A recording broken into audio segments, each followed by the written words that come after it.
Hello, everyone. I hope you all are doing well today.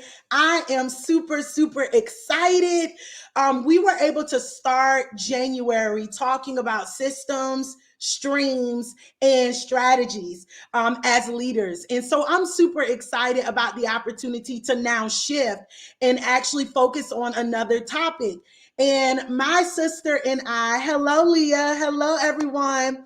My sister and I have had wonderful conversations as business owners, as kingdom entrepreneurs, kingdom leaders. And so we talked about imposter syndrome before because as coaches, as people who help people build and create and develop new things, guess what ends up happening? Imposter syndrome comes up. But not only can we identify it in other people, we've had to overcome it ourselves. And so that's what I'm really excited about jumping into today. This topic that I feel like is near and dear to many hearts and in the lives of many people. And they're looking to find a way to be able to overcome it. And so we're going to take the time to really dive into it this month. So my name is Chavon Anette. If this is your first time tuning in today, maybe you are brought here by way of this amazing topic for the month with an amazing individual that's going to be joining me to actually have this discussion.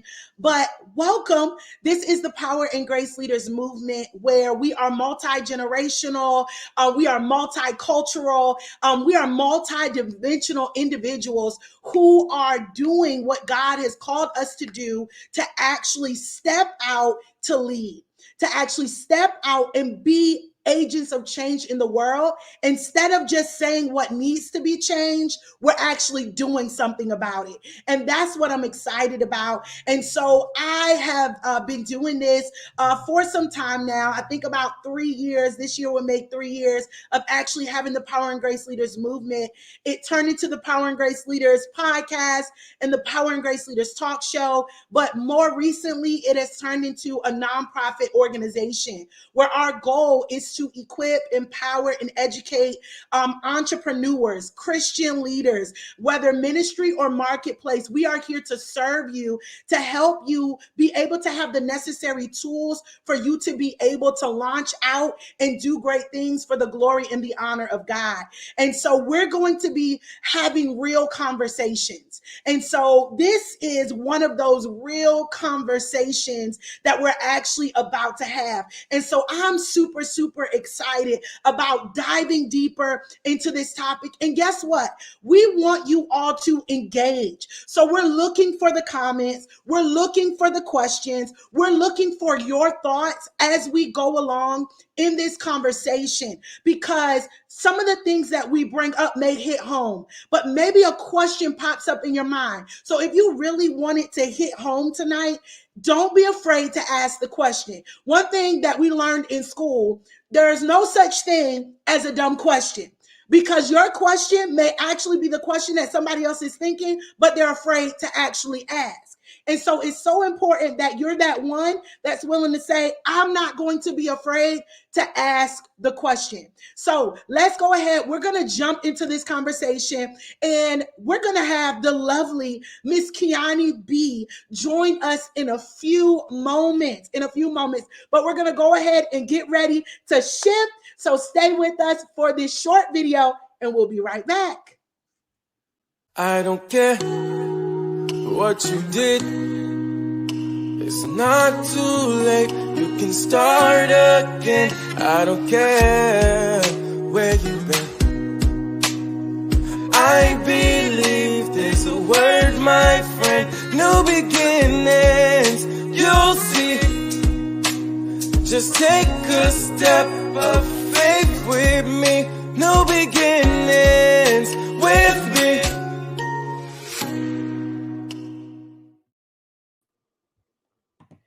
All right, all right. So we are back, and I am super, super excited. The one, the only, the infamous, okay? Kiyanni B is in the building with us. Woo, woo, woo. I am so excited, Kid. So definitely from the Power and Grace Leaders Movement to you, we want to say thank you because I already know, sis, that this is about to be so, so good. That you are about to bring so much fire. So I'm excited about this conversation. So I want to turn it over to you so that you have this time to introduce yourself. Hey guys, so good to see you guys. And we're finally here. Me and Chavon have been talking about this for a few weeks. So we're so excited to finally get to this moment at the fresh top of the new year so we can discuss this topic. For those of you that don't know me, I go by Kiyanni B. My name is Kiyanni Bryan. And I do a couple of things. I'm a publisher and a consultant, a life strategist, a business coach, doing it all for the glory of the Lord. And however God gives it to me to be able to minister to his people, to set the captives free, to be able to position them for purpose, to position them for launching so they can live out and do what they were birthed and called to do. That is what I'm going to put my hands to do. So thank you, Power and Grace leaders. You guys are family. We're a sisterhood at this point as far as our groups.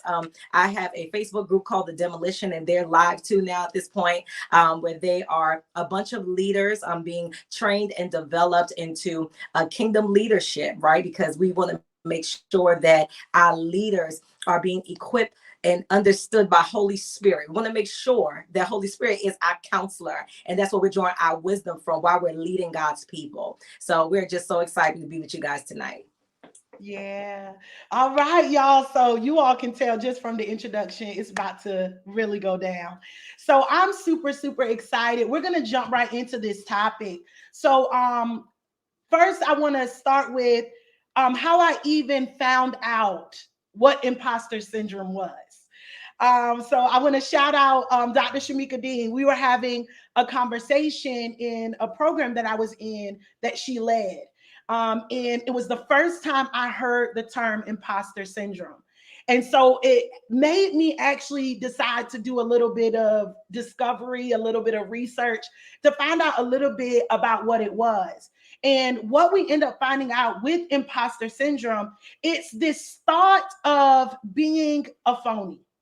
It's this concept of not feeling like you are actually the one for the job, even though you have the job, you have the skills, you have the talents, you have the education, you have so many things that make you the right one for this opportunity, for this role, for this position, but you are counting yourself out and you're wrestling internally with this false sense of I don't belong here. Right. And it seems like in this state, the reality is everybody around you knows that you're the one for the job, knows that you are capable, knows that you have the skill, the ability, even the anointing, since we're going kingdom, right? They know you're fully right, but internally, there's this battle, there's this struggle, there's this fight that a lot of people will not even know is existing if Yeah. that person never opens up their mouth and actually begins to share it. And so I was in this program, and she said, "You've overcome a lot." And it seems like one of the things that you really were dealing with was imposter syndrome. And she told me more about it. I looked up, I was like, that's exactly what it was. Yeah. I had such an internal struggle that I just felt like no matter how hard I worked, no matter how much things that I actually did, I still was not this person that deserved to be where she was, Mm. deserved to even speak, deserve to do, like, how dare I say that I'm able to do this thing and build this thing.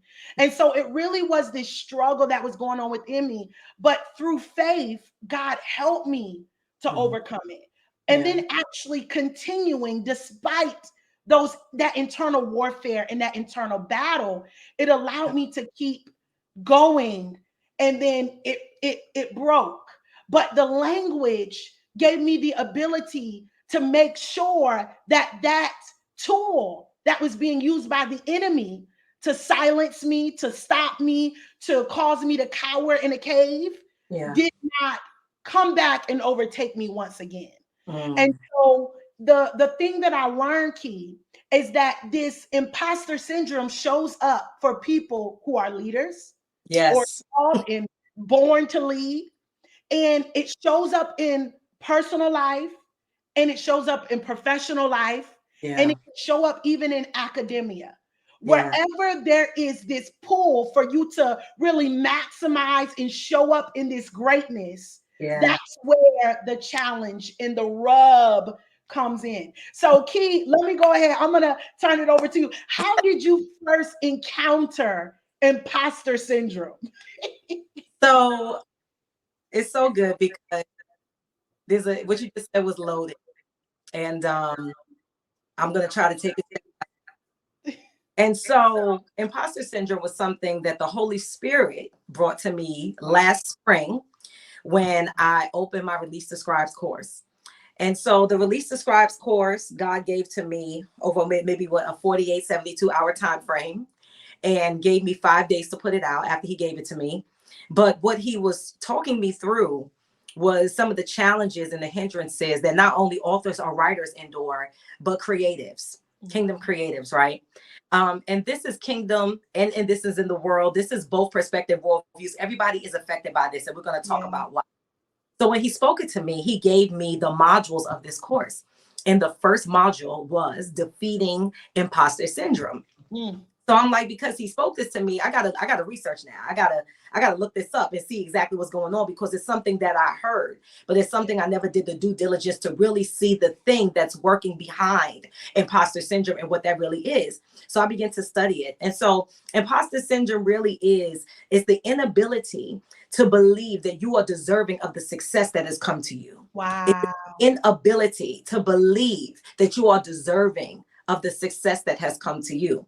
And so I realized that this affects everybody, right? This affects everybody, because when does this pop up? I noticed that imposter syndrome pops up for everyone and continually. I think that even as we grow through new levels, it'll continue to kind of try to rear its head. And it's just a matter of how you manage it and how you deal with it, because there's a few things that's happening here. It's self-doubt, it's insecurities on display, it is the challenges of the new. It is the fear of the new, possibly the fear of the unknown, of stepping into the place. I noticed that this comes up in us when we're getting ready to cross over into another place, another season, another level, where we're trying to cross over. This thing pops up and says, hey, are you really qualified? It's almost like that voice that comes to you. Are you really qualified? And of course, the enemy would love to lie to you to make you think that you have not been deserving and or worthy of the that you actually work to do. When you think about what an imposter is, it is a fraud. It is somebody that is not legitimate. It is somebody that is not real. So the truth is that this is what affected me, and this is how he really showed me. I remembered, even when I was putting the course together last year for the scribes, I remember a friend of mine years ago, we were talking, and she's entrepreneur as well. I'm so maybe 7 years ago. And she was saying to me, she's a coach too, a business coach like I am. And I was worried about my prices. I was like, oh, I can't charge people, at least over $100. Nobody's going to pay for it. Nobody's going to invest in all of that. Right. And so she was charging like triple what I was charging, and she didn't blink. You hear me saying? She did not blink. She was charging these high-end prices, and she was new to the game like I was. I was like, now, you all know, for the business people, when we come into a new space in a new area, we definitely humbly walk in that space while we're learning and while we're stretching and while we're developing, right? And so I was like, well, how do you feel comfortable even charging these prices and everything else? And she said, girl, if I was you, I would be charging these prices too. And I was like, well, how? I said, but I just started, and I gave her all the sound good responses. I just started. I don't really know what I'm doing. They're going to be test dummies. All this stuff is going to be trial and error. All these things that were actually true. She says, but no, you went to school. You got certifications. You have a degree. You took programs. You've done the work. Yes. To qualify you to be able to speak with intelligence, intellectualism, and wisdom to somebody else. You've done the work. So what makes you think? And she had not gone to school. And she had not experienced. She's telling me the things that I did, and she didn't do those things, but yet she was confident and believed in her grace enough to charge the high end price. Yeah. And so I begin to think about that.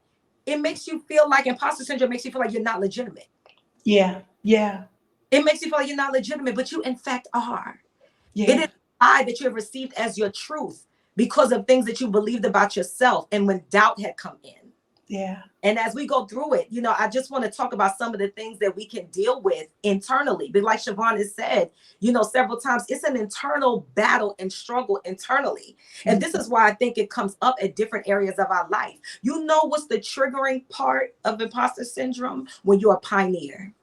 Yeah. Or the first one to do a thing. And there's no behind it. And you're not really sure what this looks like. And you have nothing to compare it to because God gave it to you. And you're going to be the first one to breathe this thing out. Whether that's in your industry, you're going to do it different. You're going to do it special. You're going to do it rare. And that is the thing that makes us start feeling like we're doubting ourselves and our ability to be able to do the thing. But the truth is, you already been doing it. Yeah, that's good.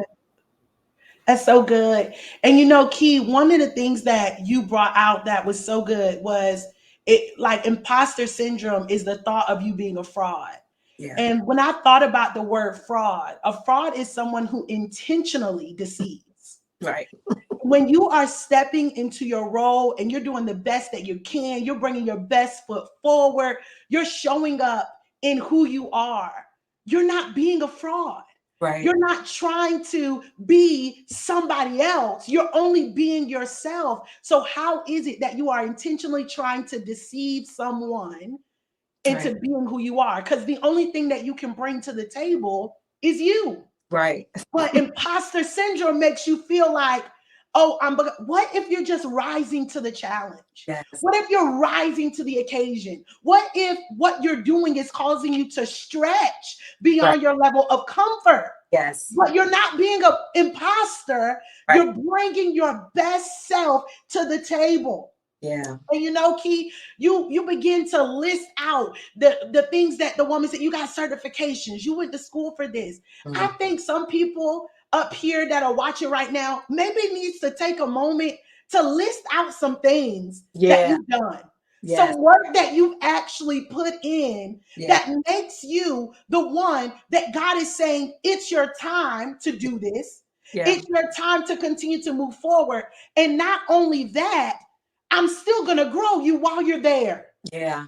The beautiful thing that I learned about building capacity, right? Because we got to understand imposter syndrome is a psychological concept. Yeah. And so, Key, she got that background, right? It's a psychological concept. And so what we're really dealing with when we're dealing with imposter syndrome is the mind. And that's why it comes to belief system and confidence. That's why all of those things come into play, because it's really about your mind. How are you thinking, perceiving, and embracing the thoughts that are coming into your head, right? Yeah. How are you addressing them? Are you going to believe truth? Or are you going to believe a lie, right? And so you have to really think about with this imposter syndrome thing is what is actually the truth concerning me? And so as that woman began to list those things, she laid out the truth. Yes. The truth of who you are, the truth of the work that you've done. And so when you're thinking about the things that God is telling you to do and how he's calling you to lead and how he's calling you to build and the way he has launched you out, building capacity is that I was ready for the engagement into this moment, the engagement into this role, the engagement into this assignment. And now because I was willing to take it on, God can grow me while I'm there. Yeah. I heard someone say the only way you can build capacity is being willing to take on new responsibility. Yeah. So imposter syndrome makes you feel like I don't know if I have what it takes. But the reality is you have what it takes. And then you have the capacity to grow, to continue in that place, in that space for whatever it is that it will take. Yeah. It will take. The reality is I like to think about it, Key, like school. Yeah. right? When I was in the fifth grade, I knew how to do all the things a fifth grader could do that I was taught and that I learned, Yeah. right? Going to sixth grade sounded really scary. Would Yeah. I be able to deal with the challenges? Would I be able to manage the new load? Like, what would it look like, right? So then we go from maybe eighth grade to high school. Would I be able to do well there? I did well in elementary. I did well in middle. Will I be able to do well when I get to high school? And then we go on to college. Would I be able to do well even at that next level? Yeah. And imposter syndrome, that fear will make you feel like, I don't know if I can. I don't know if I have what it takes. But the reality is, in every new grade, I was taught what I needed Yeah. from the things that I had learned before. Yeah. And so the lie of imposter syndrome is you're not ready, you're not prepared, and all these. No, no, no, no, no. If God has presented this opportunity, if God has given me this idea, if God has allowed me to take this position, then he's going to ensure that everything that needs to come out of me to fulfill this assignment is there. It's Yeah. there.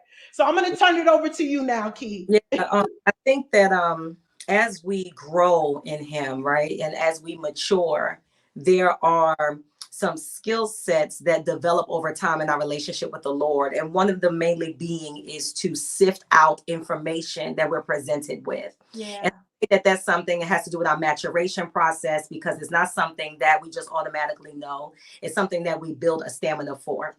Yeah. And over time, you may notice that you have certain triggers. You may notice that when you have really great times and moments with the Lord, that maybe the enemy will come in a certain door and or a certain way, right? That you begin to pay attention to those times. Pay attention to times like what happened before warfare began, what happened before negative thoughts came, what happened and took place.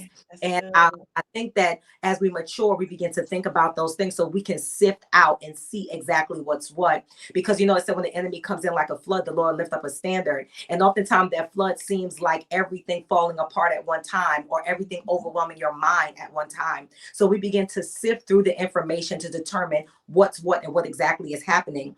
And when you do that, then you'll realize that all you had to do was trust the process. Yeah. Because as you walk through, right, as you, just like you said, as you begin to go through, your capacity widens for a thing. The thing is that we've outgrew the space. Yeah. We've outgrew the space. So it's almost like, you know, you're in a space and then you're navigating there, and then you stewarded well. You were faithful. You did what you were supposed to do. And now you begin to outgrow this space. And so now the next space that you come into is like, this is new. This is not the same. This is a little awkward. This feels a little uncomfortable because I'm not used to here. But you have everything you need. And technically, you can't go back anyway, can you? Because you outgrew the space. So he made room for you. He made room to grow and flourish of the thing that he was watering in you the whole time. If we process and identify the process, this is why we're sifting it through, then we realize that the lie is the lie. Then we realize that what he is saying is truth, and then we take him at his word. Because the ways that you defeat this thing in the first place is that you have to believe what God said.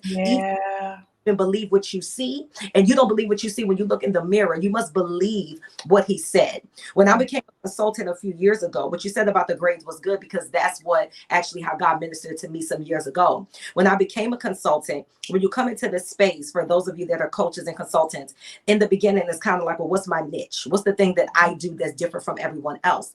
And so before I got to that point of determining what my niche was, which a lot of it has to do with leadership, right? Before I got to that place, thinking that I was be able to help everybody, that was very overwhelming for me, because I'm like, anybody can book anything and they can talk about astronauts, they can talk about, you know, water, whatever I can't do, you know, they can talk about, you know, all these things. And I'm like, I'm not really equipped in that area to be able to talk about certain things. And so once I did get into saying, okay, this is kind of like the lane that I'm going to develop in, I went into the life coaching portion, and I would teach people about time management and how to overcome procrastination and all of those things that God would dealt with me with, what he gave me strategy for. I'm like, okay, this is kind of my lane. Life and work-life balance, you know, and everything else for the average working man or woman. When I did that, I still was kind of hesitant, like, what if I don't give the right information?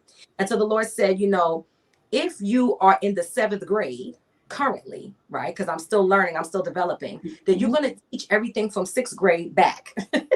You're going to give everything that you've learned from that point on, from 6th grade, because that's what you completed. Yeah. From on, you're the expert. You know exactly what to do. You know exactly what not to do. And you can work that thing through.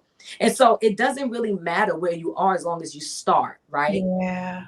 Done something. And really just understanding and realizing that you're here because you're here.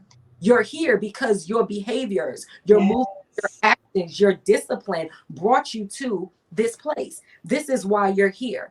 And trust when you were talking, that's all I heard the Lord say was, for many of my sons and daughters, you just must trust the process that I allow you to go through. Yes. Even it doesn't go the way that you think. I remember times thinking like, oh, this didn't go the way that I planned. I thought I messed up. And I was like, oh, I got to, do this again. I got to go through this trial again. But the truth of the matter is he still was able to get the glory out of the thing because I was submitted the whole time. So I don't know what that is for, but don't let it think just because the plans didn't work out the way that you said, as if he's that small that he can only work within your plans, but that there was a sovereign thing, a sovereignty that he was really working in a plan for you. How do you know that thing not going that way? I don't believe in the word failure, so I'm not going to say that. But when it didn't go the way that you planned, it taught you some things even in that. And he still does all of it as long as you're submitted. But just trust the process that he'll walk you through. When we come into our calling, even in ministry, I was thinking about this the other day. The truth is, by the time somebody actually calls us, by some of the titles, some of the saints don't like titles and all of those things and everything else. And I have a whole thought process on it. Don't worry, I have a podcast to share about it. But because I understand, kind of like the stigma with it, but also too, it is honorable, and so the thing is that when someone first called us or acknowledged us as prophet or whatever else, prophetess Chavon or myself as prophet, it was because we were already walking in the grace. We were all doing it. Nobody said anything that was not something that we were already doing. As a matter of fact, I believe that there was an announcement on earth because it was already an announcement in heaven of a thing that we were already doing. It was already taking place. You a teacher. You already a teacher, whether you was in the classroom or not. If you a coach, guess what? I was a life coach way before I got a certification that said I was. That's it. It's the truth. That is the absolute truth. You are already doing the. You're the one of your family that they say, you know what? Hey, could you plan the trip? Can you do all the travel plans? Can you handle the money? Can you handle the finances? Somebody to tell you that you're the financier? Did you need somebody to tell you that you should be the kingdom philanthropist? Did you need somebody to really necessarily tell you that you're already walking in that grace and the ability? I think that when you sift through, you really know what's what, and you don't allow me to take you for a ride. For a ride.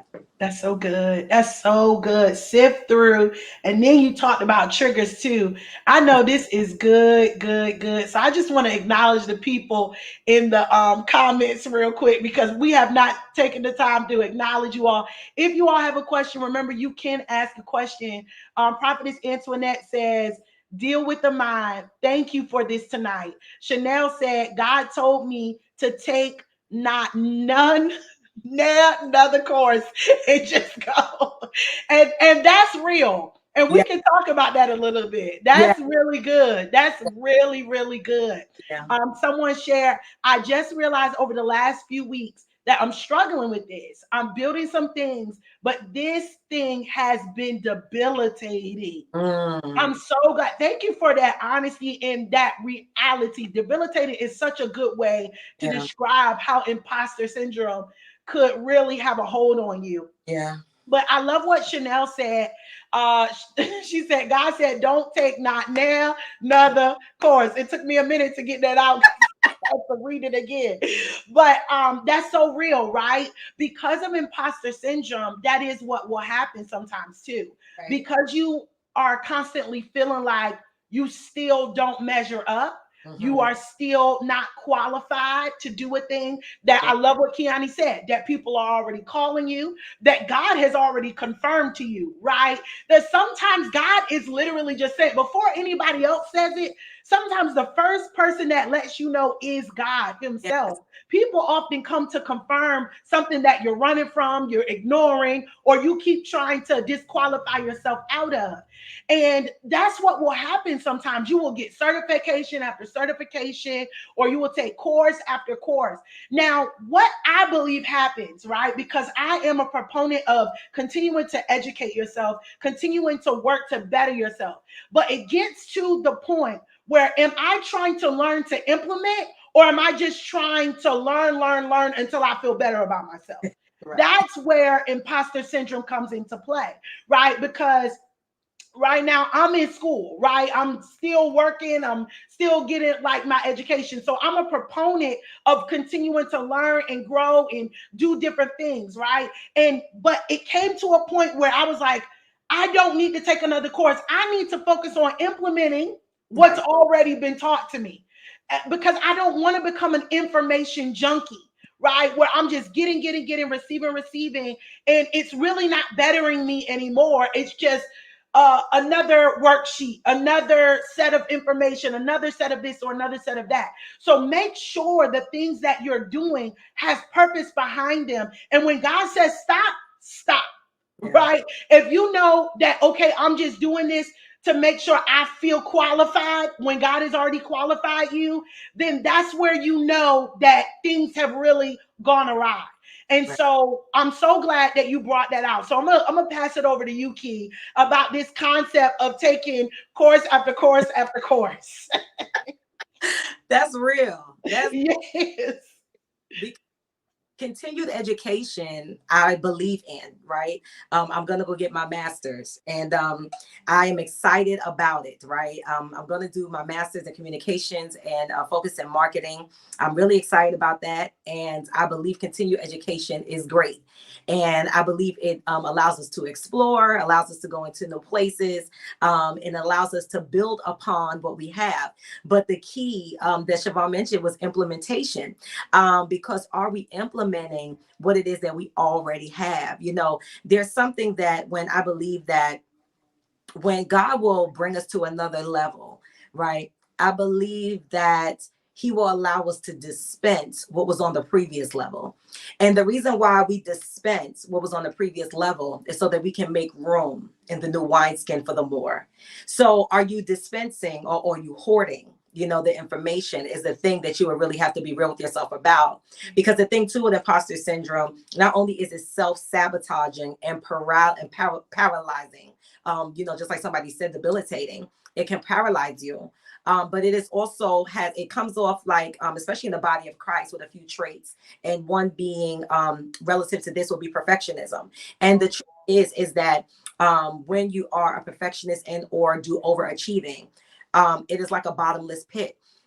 You can never be satisfied. You know, that's the thing with perfectionism, is there is no landing place. You know, there is no refuge for it. There is never a time when you'll be content in that thing, because of what perfectionism really is. And sometimes it causes delay. It causes frustration. It can literally frustrate the grace out of you, especially if you have a grace on open door to move in a thing right then. And then you've worked on, you know, so much. Now, we don't want to, of course, be sloppy or not present in excellence or any of those things, right? We don't want to do that. But however, excellence has to do with you doing the best of what you can with all you have. That is excellence. The Lord spoke that to me directly, and he gave me that definition a few months ago, because I know that excellence is something that he called me to. Is everything that I've given you, are you doing the best that you can with it? Then you do that in my name and my honor. That is excellent to me. And that shows as, you know, excellence to the Lord. And he will grace you, and he will cover you. He will favor you while you do that. But it has to do with using what's in your hands. Are you doing what you have in your hand, or are you just still holding it for when, you know, especially when it comes to kingdom people? You know, somebody needs the thing that you have, you know. So how long do you hold and or hoard it for? I've taken 1,000 courses, and I did the same thing, and that's why I said that's so real. When we all first started, I feel like that's the thing. I feel like this is normal too. Let's be clear. I feel like the feeling of questioning yourself, am I ready? You know, is it time? Those things are healthy questions to ask Yeah. yourself. Yeah. When it gets to the point to where it becomes toxic is when you think that, you know, that you're not eligible, that you're not qualified, and that in turn you're not deserving of something Yeah. greater. That's when it becomes an issue. But it is okay to ask, you know, have I done my due diligence? You know, Yeah. am I ready? You know, do I have my system set up the way that I need to before I try to hit this next level tier of a service? You know, have I done what I needed to do? You know, did I kind of get some skill-based training on this before I bring other people into this space and begin to Yeah. share with them? You Yeah. know, those things are fine. That's healthy. You want to do it within reason. But when it's not in reason, you know it's not, because you don't feel good about it. Yeah. And people stay with imposter syndrome, you know, for the body of Christ, it looks a few ways, right? It looks like self-doubt. It looks like perfectionism, you know, in the name of I'm being responsible. You mess around too long, you can turn to depression, because it is self-reflecting inwardly over and over, and like a deep meditation inwardly about your flaws. Yeah. Yeah. Flaws. And you can Yeah. like become depressed because, you know why? Because you're not moving. There's no action. Your Mhm. behaviors are taking you in circles. You know, you have this thing, and you know what? That thing could be a dream killer, because if God gave you a dream and you had the ability to, and to be able to think outside the box, and you're sitting, you're holding this thing until whenever, you know, because you'll never quite feel content. When is there really a good time? Yeah. Yeah. When is there That, good, you know what I'm saying? that's it right there. And so you sitting there holding it, and you might, you know, you can end up really feeling sorrowful that you Yeah. those and opportunities, and that could lead you to depression. And just Mhm. because you go to work every day don't mean you're not depressed. Just because you can feed the kids and get them up and put them to bed does not mean you're not depressed. Just because you go to church and raise your hands and praise the Lord does not mean you're not depressed, because it's called Yeah. functional depression. And it's Yeah. My God. Like that settle in. And that's real. yeah. And I had to be honest in my life about that. That's really real. And it's those real conversations that are going to allow you to be free. Yeah. And that's ultimately the goal. We want you all to be free from this imposter syndrome. So Yeah. you have to be willing to be real with yourself. Someone said, I'm struggling with self doubt, and it kept me in a place called stuck. I've struggled with self doubt, and it kept me in a place called stuck. Absolutely. It sure will. It definitely will keep you there. It will keep you in a place. And it's so interesting, right? Because there's this desire in us to be more, to do more, to excel. Like there's this innate desire in us. And it's because I believe God pulls on us Yeah. to step into place and step into position. Right. But that's what's going on in our minds. There's this battle going on in Yeah. our minds. There's this just this constant revolving thought process of I'm just not the one. And Mm. so what I want to go to now, and it's kind of been coming out a little bit even as we've talked, because we've been up here for some time, and so we don't want to keep you all past an hour. But this is good, good, good. And I love that you all are being honest in the comments and real in the comments, because I believe that's how things are really going to shift and change for you all as we keep talking this through. So one of the things that we've already talked about is you have to make time to focus on your accomplishments. Mhm. Focus on how far you've come. So we've talked about it from grade school. We talked about previous education. We've talked about it from the perspective of programs and certifications that you've already done. Focus on the things that you have already accomplished in your life so that you can continue to look ahead at what's possible Yeah. for you. So you can step into this role, you can step into this assignment, and you can grow there and take everything that you've learned prior to that moment to that space. All the things that you've learned about you, all the things that you've learned about the thing that you are putting your hands to do, and continue to grow from there. Another thing is it's so important to avoid comparison. Mm. You have to avoid comparison.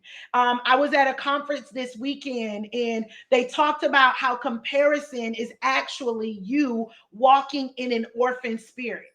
And I thought that was Wow. amazing because it's something in you that's telling you that you are not received, you are not enough, you are not great, you are not everything that God is truly saying that you are. So you're constantly comparing yourself.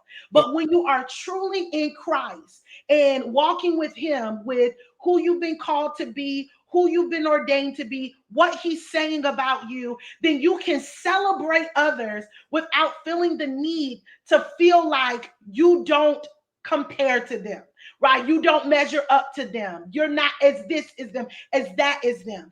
God has all made us unique. And Right. so that's another dynamic of the comparison. When we leave off comparison, we position ourselves to really be able to embrace our unique makeup. Right. I don't have to be the one to have it all. Right. I can be just great in the way that God has made me, in the position, in the way that He has formulated my mind to work, the way He has formulated my mind to put things together, work through things. There are people that need the way He has created and crafted me, Yeah. right? And there are people that are in need of the way He has created and crafted Kiyanni, the way He has created and crafted Amanda and Chanel and Dre, right? All of these people, there is a need for the way He has created and crafted you. Yeah. But when we are stuck in comparison, we don't have time to really sit in God. You made me this way, and that helps this. You Yeah. made me that way, and that is special because. Right. Right? So we have to focus in on God. The way you created me is wonderful. The Bible says we are fearfully and wonderfully made. You've created me wonderfully. So God, help me to do a introspection in who I am and celebrate the way that you made me and Yeah. be that in the Yeah. world Yeah. and be able to also celebrate how you made other people.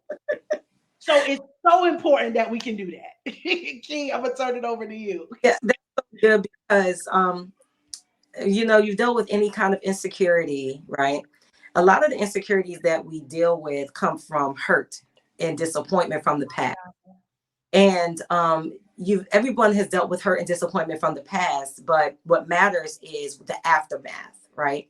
It matters how long you were that way. It matters if you pursued healing, if you took ownership of the pain that you experienced and began to get healed. Because when you get healed of the thing, your perspective heals, your filter heals. So then when someone comes to you and gives you a compliment, you don't reject it and say, hey, you don't really mean that after they just said it to you, because you have the inability to receive something good coming to you.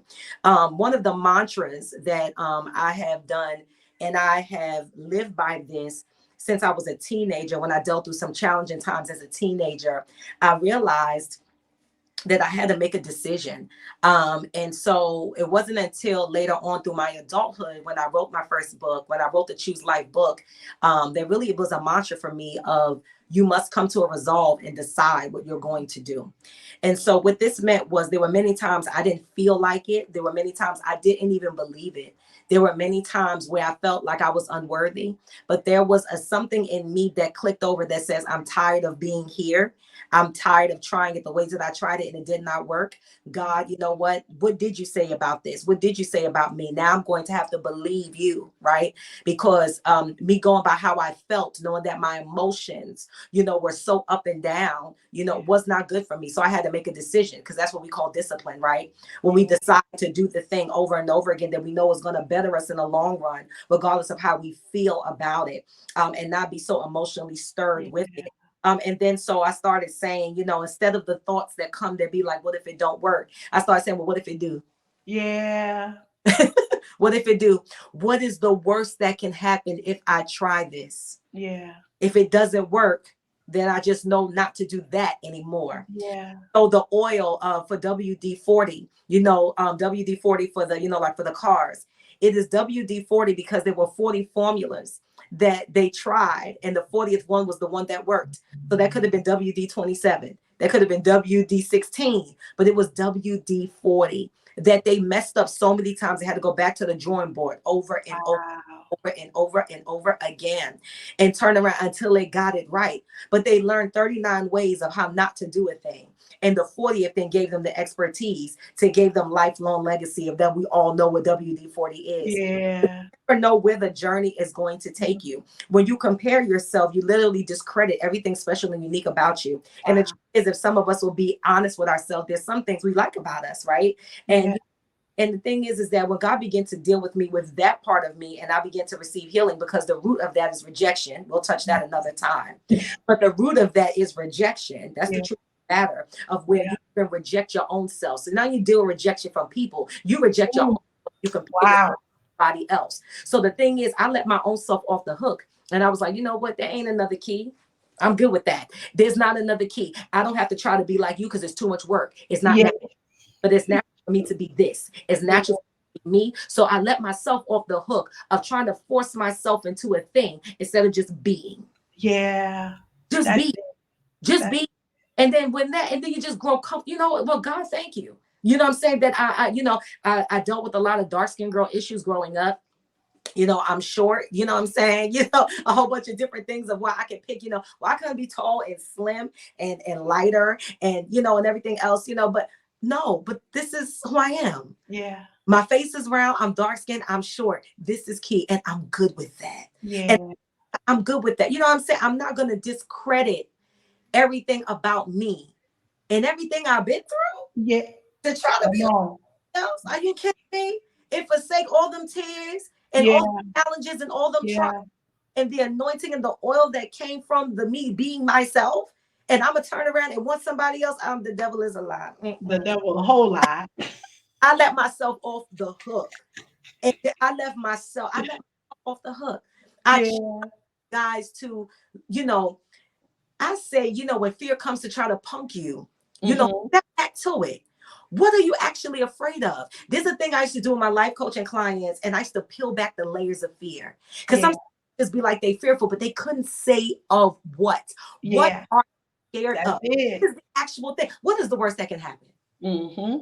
If we really take time to think about what is the worst that can happen, post your flyer. Come on. Let them click the link or not click the link. What? You know what I'm saying? That's it. Post, do your real. Yeah. I'm talking to myself now with that. Do your real. Do what you're supposed to do. Put the book out. Come on. I'm talking to you, whoever. Put the book out. Do the consultation for the business coach. Yeah. Do it. I hear this with somebody. Inquire about the promotion at your job. Wow. Inquire. What is the skill set? What are the requirements? Is this that I can do the work towards? Is this a possibility for me? Yeah. Why not? Why not? When the enemy comes with the lie, you're not. What if it don't? You immediately do not entertain him. What if it does? Yeah. What if it does? What if it does? Let the thing in you that allows you to dream be awakened in this year. Because the whole thing is that the enemy is trying to make you, not expect and kind of almost be content in your place. Because after a while, you're out of place. And content in that place so that you don't want to go any further. So that when the harvest comes, and that the harvest is here that you're not even expecting, and you disqualify your own self from not even being expectation or even having faith to do it, because it's right here. It's right here. We're in a fresh new year. It's 2023. Those ideas, allow him to do it. And let me tell you, it's step by step. Okay. It's not mile by mile. By yard, quarter by quarter. It's step by step. These take advantage of the moments of each day because they count. If you may not be able to do all you want to do in a day, you can do some, right? Mark one thing off the list. Maybe tomorrow it'll be 3. Maybe by the end of the week it'll be 5. But don't throw the whole thing away and throw the baby away with the bathwater because you didn't do everything the way you thought you were going to do it in the time you thought you were. Because when you submit to faith, faith grows. Just like if you submit to fear, fear will grow. So go ahead and just press into it. What if it does? What if it does? Yeah, that's so good, Key. What if it does? And somebody put up here, do the reels. I love it. You know, this is so, so good. And Prophetess Antoinette said, I am so glad to be me. I love that. Yeah, I love that. Amanda said, changing a negative to a positive. That's yeah, key. it's good. That is key. You know, you have to be willing to address the thing that's trying to hold you hostage, Yeah, right? You have to be able to address it because if not, it'll win. yeah, The reality is when you address it, you're exposing what the enemy is trying to get you to the belief. Because a lot of times it just goes in your mind. But when you begin to just address it out loud, or yeah, you even address it with someone, if you're willing to confide in someone and say, this is how I'm feeling, and this is what I'm thinking, and somebody is able to tell you, but you know that's not true. right, but you know you are the one for the job. You know that you are fully capable. You know you are anointed for this. Like it allows what the enemy is trying to allow to just settle in your mind to be interrupted. To be yeah, interrupted, yeah, whether it's from, like he said, a trigger, a challenge, a trauma, whatever it may have been for you that is causing you to believe the lie that is at the core of imposter syndrome. right, You have to be willing to address it. You yeah, have to be willing to address it. And one of the other things that I feel like is important to overcome imposter syndrome. So we talked about comparison. We talked about just be accepting who you are, not being affected or inflicted by the thought of just not being good enough, right?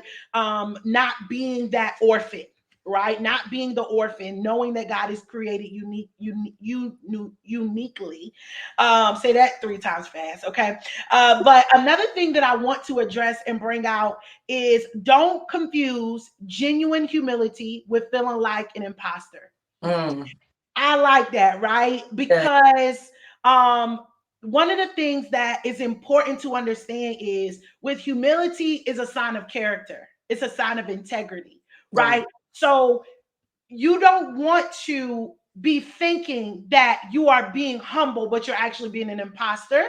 right, And you don't want to feel like when you are humble that you are being an imposter. So it's like ah, twofold. So, right, like it's back and forth, right? So it's important that you are willing to be humble. And the way as believers we remain humble is we understand that right, if not for God, and even the people that he has brought along my path, like I got nowhere by myself, right, right? That's where humility stems from.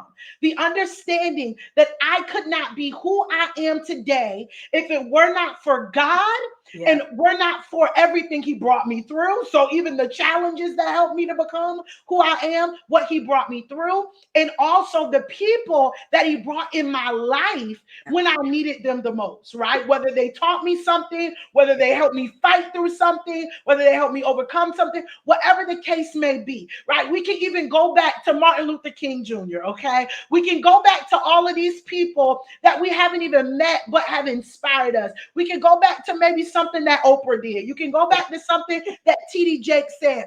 All of these things that have come into our lives at some way, some point in our lives, helped us to be who we are. That's why I'm humble, because I know I didn't get here by myself. And I know I cannot continue to be everything that God has showed me I am to be by myself, yeah, right? Without him and without everything that he's going to bring along my journey to get me to be who I am to become, right? yeah, So that's where humility stems from, right? yeah, But then at the same time, you can't be operating in this other thing called false humility. yeah.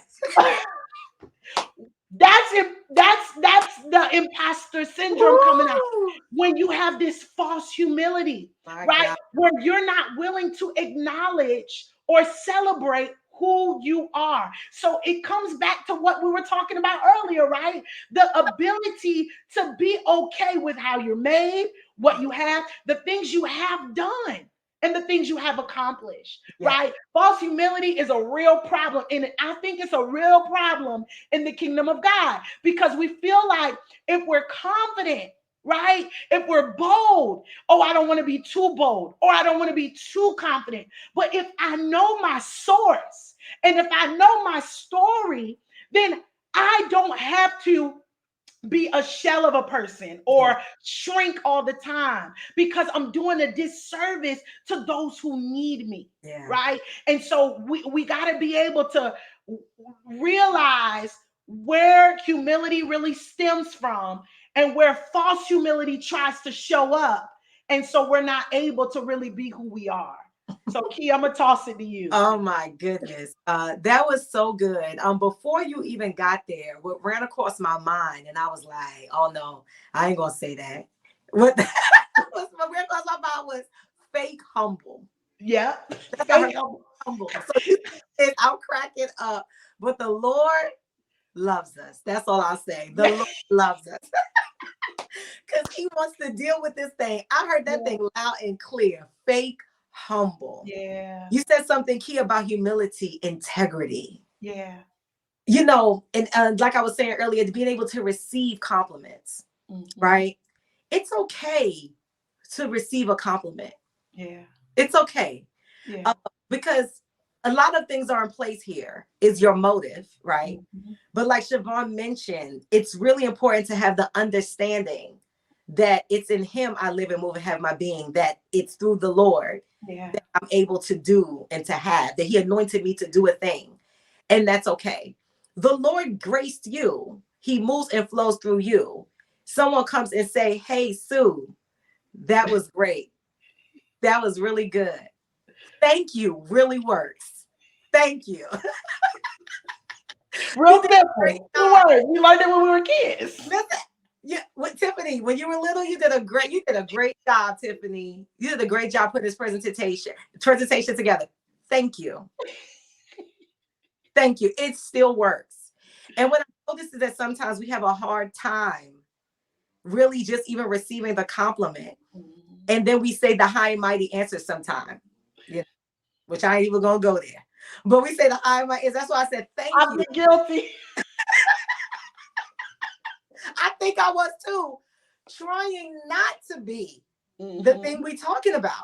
You know what I'm saying? Yeah. And it's the thing is that, you know, we're human beings and it's okay to relate. Yeah. You know what I'm saying? You're not taking glory for yourself by saying thank you. Yeah. When God anointed you to do the thing. You understand?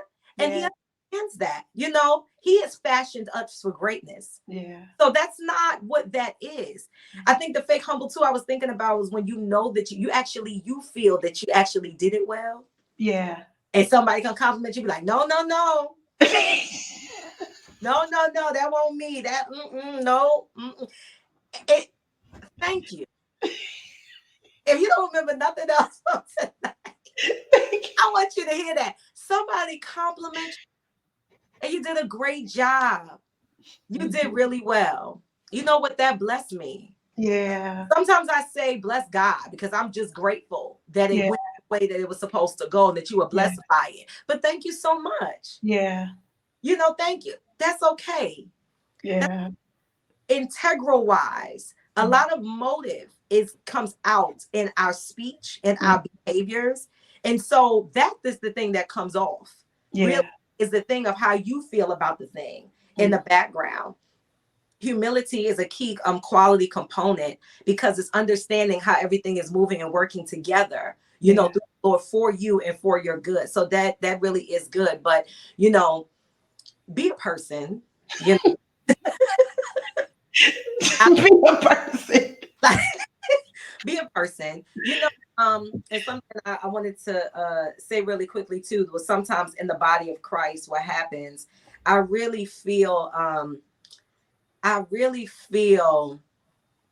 that the enemy is after the dreams of the saints. I just really feel like I almost had like dream killers, dream snatching.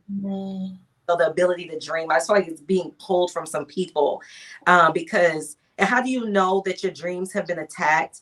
As far as the ability to wonder with the Lord and kind of explore with him. And it's a great thing and it's a beautiful place to be. How do you know that? Is if you're always trying to play it safe. Like you're like, oh, I'm just going to stay right. in this place. And another place that this wears on believers, with not just perfectionism in the name of I'm trying to be responsible, but it also wears in believers where I can believe God for you, but I can't believe God for me. Yeah. Where I can believe God for my sister that I'm praying for, or Mm-hmm. whoever it is that God's having me to help or to minister to in my business or ministry, but you Yeah. can't believe God for you, then your dreams have been under attack as well. Yeah. And so that has to do with feeling deserving, feeling like, you know, you belong, you know. Mm-hmm. What's interesting is that when you think about, you know, because it's imposter syndrome, it's a syndrome, right? Yeah. The actual syndrome. Mm-hmm. And so that's a little different, like, because it's the inability for your mind to grasp hold to Mm. right. So there's some due diligence on your part that you would really have to consider. You Yeah. know, we believe in Jesus and therapy around here. You know what I'm saying? Man. That Jesus in therapy, you may possibly need some assistance. And really, what would the therapist do? Help walk you through, you know, some of the things you went through in the past to make sure that you have the proper perspective after the fact, to make sure that that part is healed, to make sure that part don't still hurt when you press in on it. Just like you go to a doctor and they say, does it still hurt you? Want to make sure those things are not that. You want to have accountability. Chavon is one of my sisters. She's my friend. She's accountability for me. There have been times where I'd be like, I ain't doing that. Or I'll be like, you know, my stomach hurt just thinking about the capacity of what this thing could be. Sometimes it gets a little overwhelming, but then I have somebody in my ear, you know, I have my sister in my ear that's loving and say, you know what, Key, but you can do this though. But Key, you already do this though. Mm-hmm. Already. You know what I'm saying? And then she quickly talks me into, you know, while I'm here with you guys tonight, right? And so, you know what I'm saying? So you want accountability, you want healthy accountability, you want to share it when you feel it, you feel stuck and you feel like, hey, I really need to push past this thing. Yeah. Nothing. Chavon does life coaching. I do life coaching. Mm-hmm. We talking about a quick sessions when it comes to the coaching. Coaching is different from counseling. That is different. But either way, it's going to change your thinking, your perspective, your thing, how you embrace it. Because you want to be able to embrace the new that you've been presented with on this year. You want to be able to. So good. So good. And Key is my accountability partner too. So it's going both ways. That's I told you we was in conversation. That's how Right. this came about. Uh, so, you know, so we've talked about focusing, being willing to focus on your accomplishments, being willing to be you. This is how we overcome this, right? Right. We've talked about now, don't confuse genuine humility not with imposter syndrome, fake humility Yeah. or false humility. Right. And then the last thing that I really want to bring out, Key, and I feel like this one might really hit home for some people, um, is learn how to take criticism. Ooh. And Woo. that one's hard. It's uncomfortable, Mm. right? But the reason why it shows up in imposter syndrome and will keep you stuck and in that place is because you feel like because you got feedback or criticism that wasn't just that you did a great job, that I guess I really wasn't ready. Yeah. Or I guess I'm really not the one for the job just because you got some feedback. And of course, it takes me back to Key to triggers, right? Yeah. Why is the criticism affecting you so deeply? And Yeah. it's affecting you so deeply because one of what you're already wrestling with, Right. right? And what you're trying to process through. And Yeah. so a lot of times you brought up rejection, Yeah. any type of rejection of the past, if you feel like what's coming to you is another form of rejection, it's hard to receive. Yeah. So it's easy to go back in the cave of imposter syndrome and Yes. say, I knew I wasn't ready. I Right. knew I wasn't the one for the job. And so we have to be willing to Whew. say, just because someone gives me feedback that is not what maybe made me the most comfortable, right? Right. It does not take away from who I am, Yeah. what I've accomplished, the work that I put in, or any of those things that if we go all the way back to what imposter syndrome is, and we cut it as its head cannot stand just because someone gave you feedback that you did not think was good. And another thing, what if the feedback, right? Because we're talking about maybe it wasn't just what if the feedback is a straight attack? Can you still stand on who Yeah. you are, the truth of who you are, what God says about you? I remember just this, it might have been this year or last year, I can't really remember, but Bishop T.D. Jakes came under some scrutiny, not once, but twice this year. And I remember watching another sermon not too long after, and he said, there's nothing that you can say to make me believe that I am not who I am. There's nothing that you can say. You can never take a clip of something that I said over a span of 45 minutes to an hour and diminish who I am. Yeah. And when I tell you that blessed me, King, that blessed me. That even when it's an attack, it can't penetrate me if I know who I am. Even when it's just some feedback that rubbed me a little bit the wrong way, I have to be willing, like you said, because it's not that this thing is not still there, that I can't fall back under it. But because I acknowledge what the enemy is trying to do in this moment, I'm going to make sure my response counteracts what this syndrome could try to take me back under, what the enemy could try to take me back to. I'm not going backwards in this year. Like imposter syndrome, if you felt like this is real to me and this is what I'm dealing with, you have to make up in your mind right now that this is not something that I'm carrying for the rest of 2023. If you're bold enough, this is not something I'm carrying after even the first installment of this. After tonight, I just won't. I'm willing to do the work. I will not be wrestling with imposter syndrome anymore. Now I'm gonna go wrestle with God. So anything that don't belong gotta go. like God, I'm wrestling with who you say about me. I'm wrestling with your truth. I'm wrestling with what you told me and what you showed me, rather than the lie of the enemy. Right. So you have to make up in your mind what's not going to stay this year alone. So I'm gonna toss it over to you, Key, about this criticism piece. Yeah. Because the decision that you make is going to give you peace. Yeah. Flipping it back and forward, maybe is the tormenting thing that's tormenting you. So you must decide so that you can have peace about it. That's the resolve that we need to have. And resolve is a little different from decision. It's more finite and it comes from inner vowels. So you must decide and resolve that this is what this is. This is what I allow. This is what I will not allow.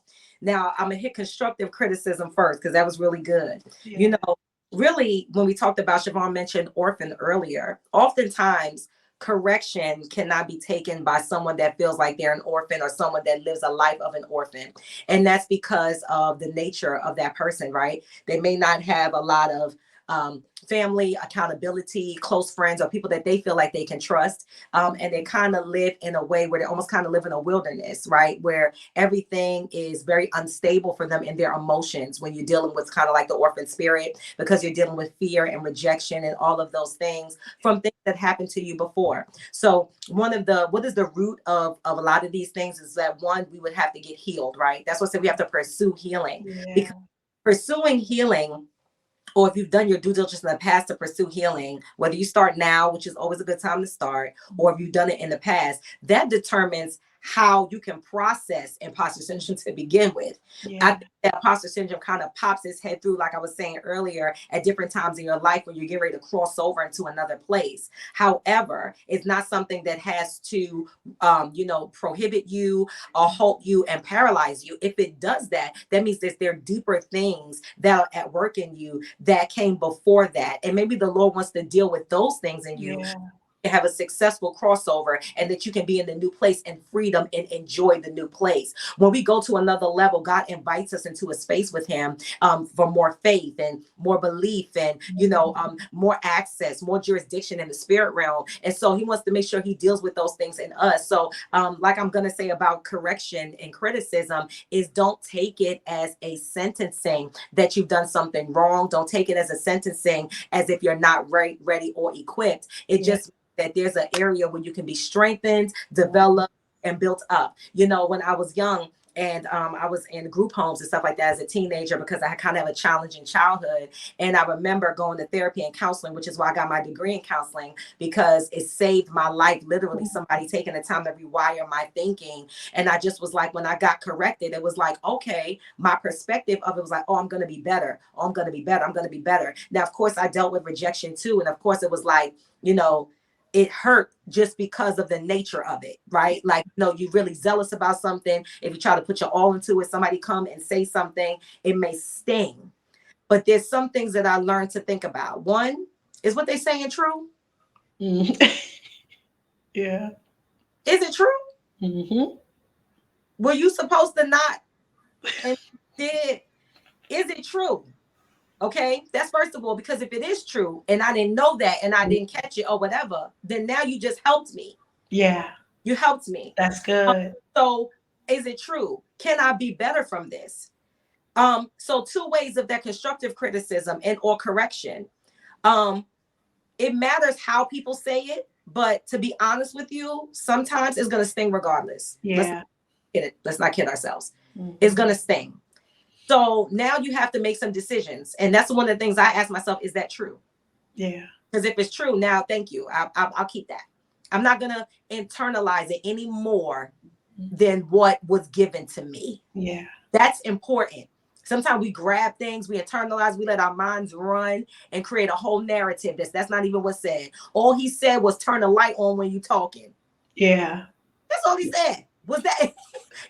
What exactly is that? Or fix your fire alarm. I'm guilty of that. Fix your fire before you come on Facebook Live. That's what somebody said to you. Is it true? Is it true? Did you hear it or did you not? Yeah. Yeah. Because the people was on in my house so long that I didn't even hear it no more. Only other people heard it. Okay. Is it true? Yeah. True. Take that in stride. Do whatever you got to do. Adjust. Yeah. Oh, that's that. Whether they said it mean or not, if it's true, do what you got to do to take care of your business. Non-constructive criticism that comes up with attack, this is different. What happens is this is where your healing really will come into place as well. Wow. Because now it should not matter. Nobody should be able to knock you off your blocker when you resolved. Remember? You decided. So nobody's going to stop you. You decided. If you're not really sure what was said, if it's true or not, there goes the accountability corner. Yeah, yeah, yeah. Now we're talking through with them. Hey guys, you know what I'm saying? What's going on? The intent behind somebody saying what they're saying, you can often pick up sometimes when they're giving it to you. Yeah. When somebody's telling you something in love and they're telling you because they have genuine concern, you got to eat that. Yeah. Know that if you feel like it's vindictive or malicious and everything else, I understand, take time to regurgitate that, take time to digest that, take time to chew on that for a little bit. Yeah. And you want to determine what's what, but let no one move you off your marker. Right. You do adjustments as needed. You know what I'm saying? I'm talking about mature Christianity here. So I'm saying, you know, handle your affairs, handle your business, but you don't let nobody move you out of purpose. Ooh. Nobody move you out of alignment. That's it. They ruffled your feathers. You stand firm and flat-footed and anchored in the God told you. Yeah. Because you're resolved, remember? Because you're decided. So we're not going to take that. And then when you come to, if you're the other side, because we always got to, I always want to hit that. If you're the one that's giving correction or you're the one that's giving critique or whatever else, we already know that we do this in love, right? Yeah. And sometimes you have to build a relationship with people before you even come doing that. Are we even cool like that for you to even be coming telling me something? Right. Right. Have you built relationship with me before you come and tell me what I'm doing wrong? Yeah.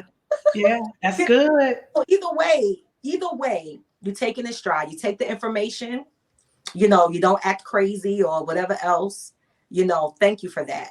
Yeah. And you decide and you begin to assess and you begin to sift through and see what's going on. Yeah. But you know, really be mature enough to accept the truth as the truth. And and it is a love gesture from the Lord. Didn't he say he chastises those that he loves? Yeah. That means that correction has to come for us to be better. We don't want you to leave us the same. And really, and you want to ask God to make sure that your filter is purified. Right. That you're not thinking that everything is an assault. Every time it's said to you and you're overly sensitive. Are you overly sensitive? Mm-hmm. Because if you're overly sensitive, that not only shows up insecurity, but it does have to show if you're not flat-footed. There's no footing, Yeah. within you, instability of what you believe that even that you're doing. Nobody should be able to move you off nothing. Yeah. Do what you got to do. That's good. I love it, Key. See, y'all, every now and again, the New York come out strong. I love it. Don't let nobody take you off your block. Do what you gotta do.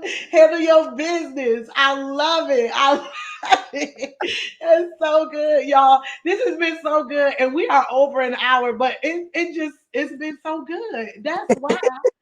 And so, you all, I just want to thank you, Kiyanni, so much for being here with us and sharing your wisdom, your knowledge, your experience, in such a beautiful and a profound way.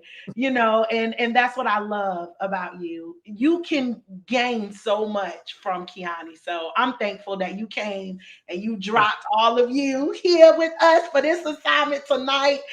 So the comments, shout out to everybody in the comments for being here with us, for being engaging, for giving feedback.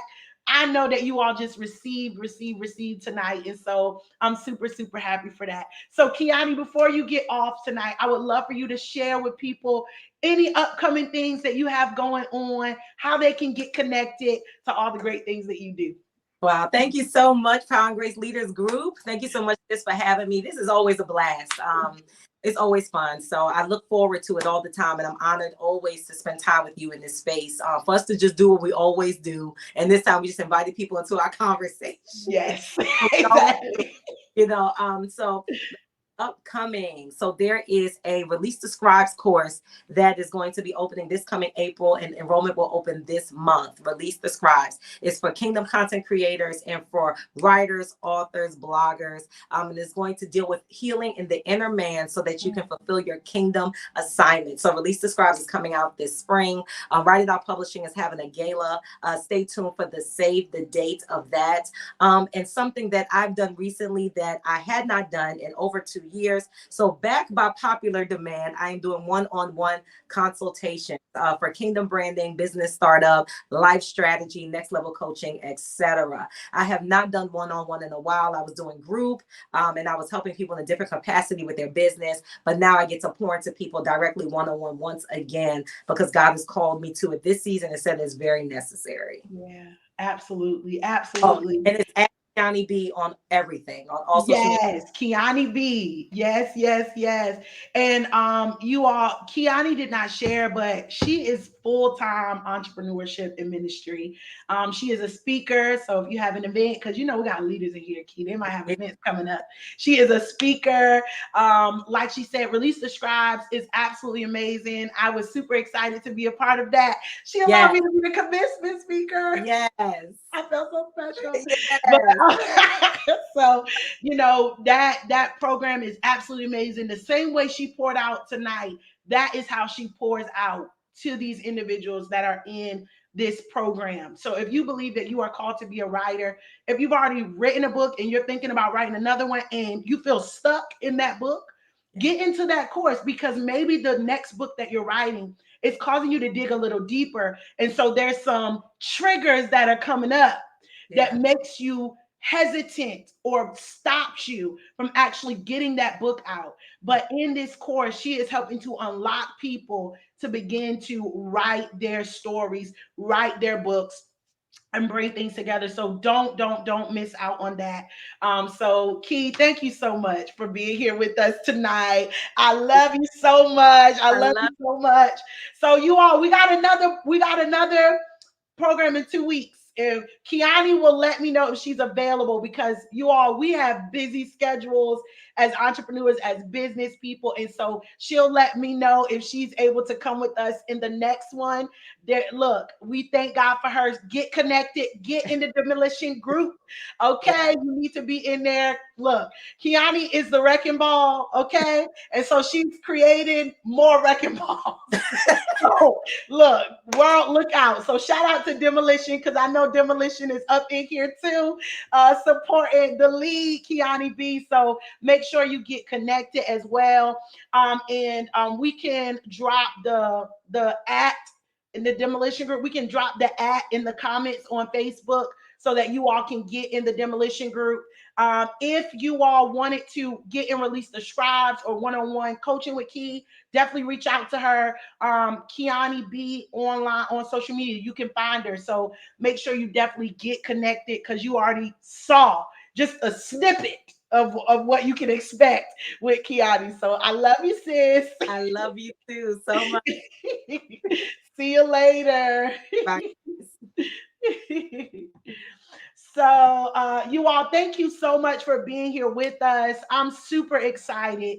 This was our first special guest on the Power and Grace Leaders movement. The time where we're having these leadership forums, where we're having these different topics and conversations that I pray are going to bless you, that are going to encourage you, that are going to empower you to continue to move forward. Every second and fourth Wednesday, we are here having the needed conversations on various topics having to deal with leadership.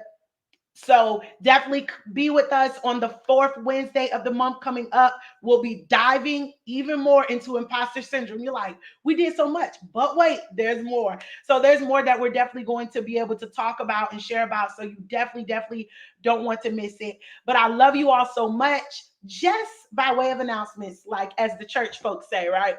By way of announcements, my sister Help Me Heal is a retreat that I am hosting March 31st and April 1st. You have until February 15th to actually be a part of this retreat.